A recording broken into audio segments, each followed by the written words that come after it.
When delivering pizzas at our new part-time pizza job, we travelled 35.5 miles over the span of 1.5 hours. The formula for speed is speed equals distance over time. What are the upper and lower bounds of our speed?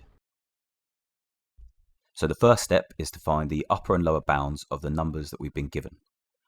Both numbers were rounded to one decimal place, so the distance travelled was 35.5 miles, meaning our bounds are going to be 35.45 and 35.55. For time, our lower bound is 1.45 and our upper bound is 1.55. I'll explain in depth why these are our bounds in the first video on bounds. There's something to understand about working with bounds and division problems. To find our upper bound, we divide our biggest number by our smallest number, so it fits in as many times as possible, giving us the highest value possible. And then for our lower bound, we divide our smallest number by our biggest number, so that it fits in as few times as possible, giving us our lowest value. So for our scenario here, our upper bound is found by dividing the upper distance, our biggest value, by the lower time, our smallest value. This is 35.55 divided by 1.45, and that gives us 24.52.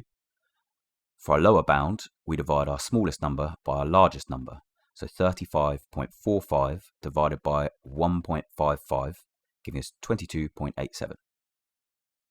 This leaves us with our upper and lower bounds for our speed, 22.87 and 24.52. Let's try a couple more practice questions.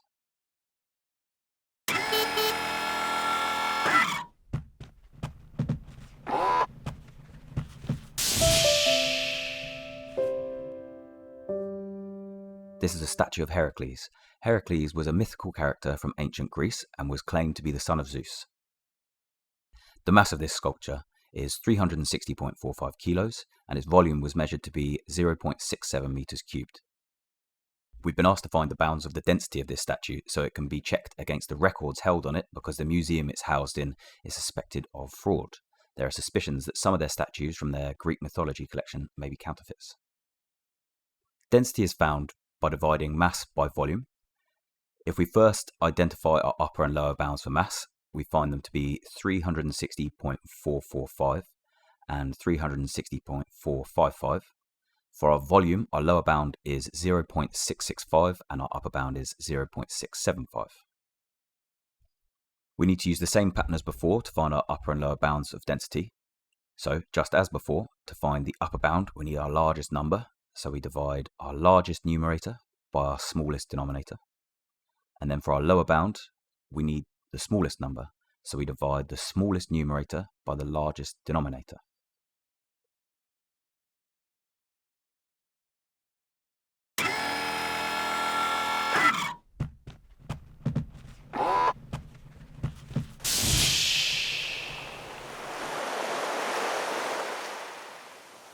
An area located off the coast of the island of Grand Bahama includes a large section of coral reef that is housed to a wide variety of marine life, including a species of endangered shark. During studies of the sharks, their bite force was recorded. The research provided enough evidence to have this coral reef be protected as a vital area for the sharks to breed. When compiling our research paper, we've been asked to state the upper and lower bounds of the pressure of their bite. First, let's find our upper and lower bounds. 18,000 newtons was rounded to two significant figures, so it could have been as low as 17,500 newtons or as high as 18,500. 0.5 was rounded to one decimal place, so it could have been 0.45 for our lower bound or 0.55 for our upper bound. And practicing with our pattern to find the upper and lower bounds for pressure. Biggest divided by smallest, and then smallest divided by biggest.